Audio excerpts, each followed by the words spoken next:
vacant factories has begun to decline. The solution is to buy the unused factories, buy the land, and demolish the substandard homes. The Highline Brownfields project has many components. HMDA, the Huntington Municipal Development Authority, has been active in negotiation with 3 different companies to acquire their property. The Ingram Barge property, just off of 24th Street, right on the river, is under option, and the option expires on March 31st, 2019. The ABC Winnings provided $100,000 for the option on that property. HMDA does expect to exercise that option by the expiration date. HMDA has also been holding active negotiations with ACF Industries, and those discussions are ongoing. We're very excited, almost giddy with excitement, that HMDA is getting closer and closer towards announcing the purchase of 8 acres from Flint Pigments on the north side of Fifth Avenue. The ABC Winnings will be providing $500,000 towards the $800,000 purchase of that property. The acquisition will enable Marshall University to proceed with their baseball plans and to build a new stadium.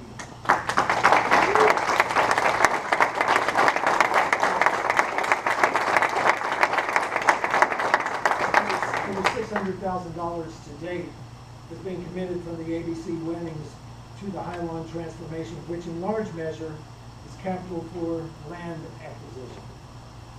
In the West End, the problem has been, this surprises people, a lack of traffic off of I-64 and dilapidated buildings. The solution is to create a destination location and provide incentives for acquiring the vacant properties. The West End has a dynamic opportunity developing because of its proximity to Interstate 64. Exit 5 rests just a quarter of a mile from the exit ramps of Madison Avenue and Adams Avenue. In turn, Westmoreland is just a short drive down Madison Avenue and Piedmont Road. I've said numerous times that the West End and Westmoreland are the city's diamond in the rough. The Antique District and surrounding properties on 14th Street West have the greatest redevelopment potential of any area in the state of West Virginia. Compare it to Lewisburg. Similar structures. Lewisburg is 1 mile off of the interstate, but it has become a destination location. When you consider what is sitting right next to the interstate, that's the opportunity of 14th Street West. Over 20 million vehicles a year pass by Huntington on the interstate.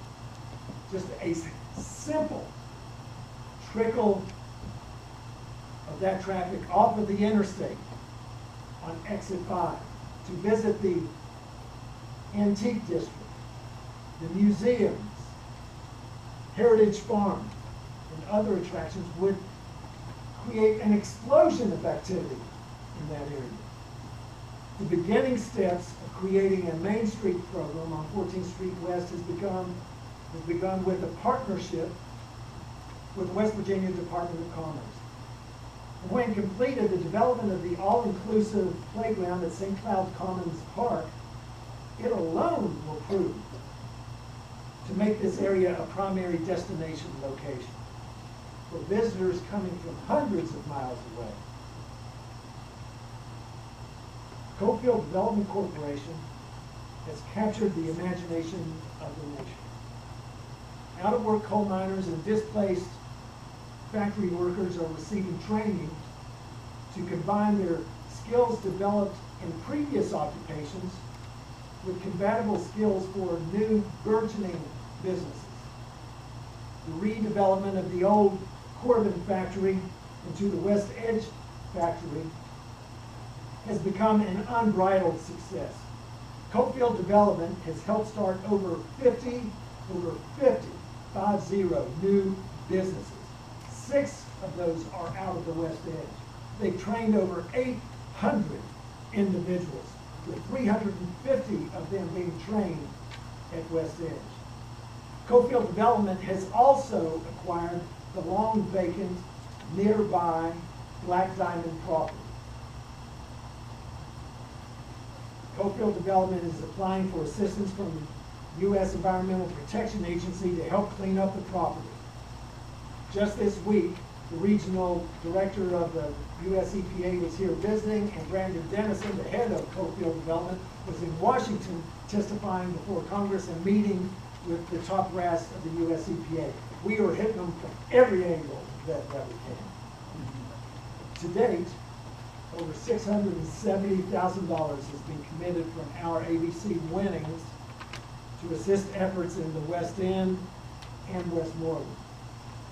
Now, Councilman Bates grabbed my ear and suggested that the creation of an incentive program in the West End to encourage the acquisition of and redevelopment or refurbishing of vacant properties.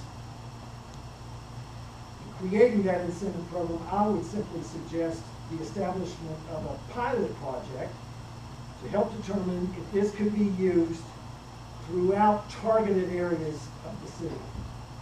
Perhaps the waiver of the municipal service fee for a number of years could be established.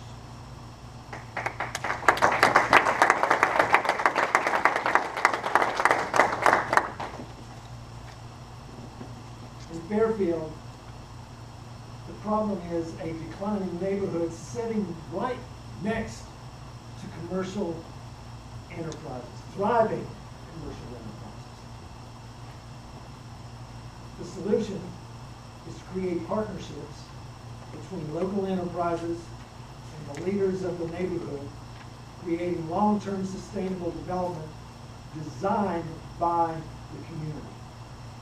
Fairfield is the most active neighborhood in establishing a revitalization effort by far. The Fairfield Alliance was created as an informal gathering of individuals, businesses, institutions, church and faith groups, and community leaders. It was intended to break down silos and create a means of communication to together determine the direction and destiny of the neighborhood. Imagine the president, Jerry Gilbert of Marshall University, sitting side by side with residents of the neighborhood. Before Jerry Gilbert arrived, that never would have happened. It was unthinkable. Jerry Gilbert and Marshall University is the partnership that we rely upon. Jerry, please.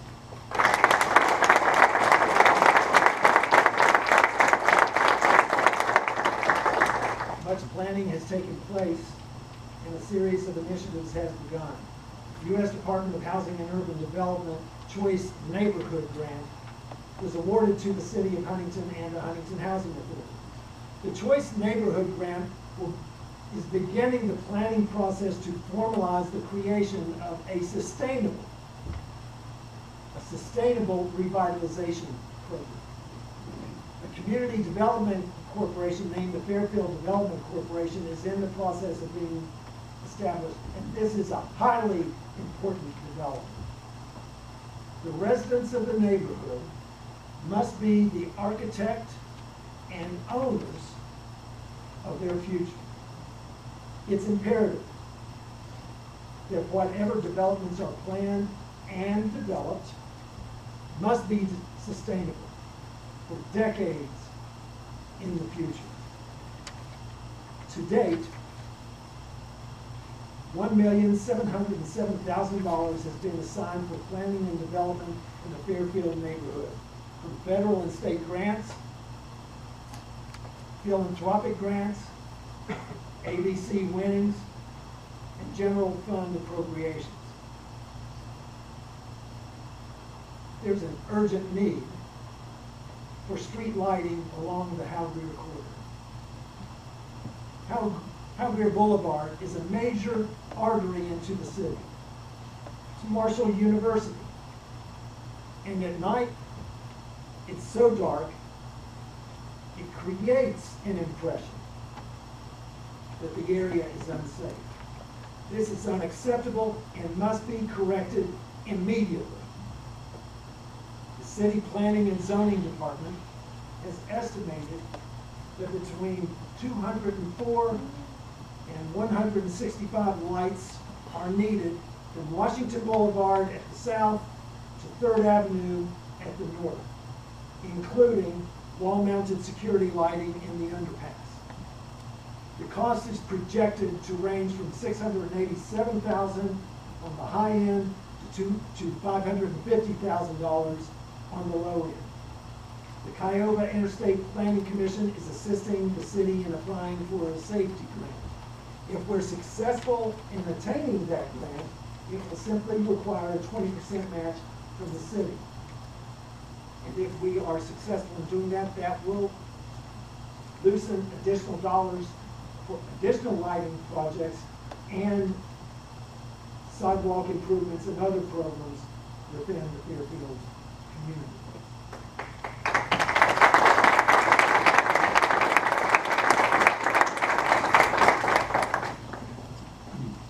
We were saying in the competition that the 3 projects that we had in Highline, in the West End, and in Fairfield would be tied together with a virtual ribbon called high-speed broadband. It has evolved in its description of making Huntington a gigabit city. The problem that we have in pursuing this is the lack of competitive infrastructure to attract 21st century investment. The solution is to build infrastructure, attract corporate partners, and to utilize university expertise. Efforts are continuing to deploy high-speed broadband and to obtain latest technology information systems for the city. The ABC Winnings have committed $86,000 for assistance in asset mapping, data collection analysis of the city's permitting and operating procedure, as well as ordinances that would impact the process for a provider seeking to locate in Huntington. Our efforts are beginning to show results. There's legislation pending in the state legislature right now that, if passed, will lead to a tremendous announcement in Huntington. I'm going to think positively that it's going to pass and make an announcement today before any other city has a chance to make that announcement. We're pleased to announce that AT&T, upon the passage of the legislation in the state legislature, has committed that Huntington will be the first city in West Virginia to deploy 5G.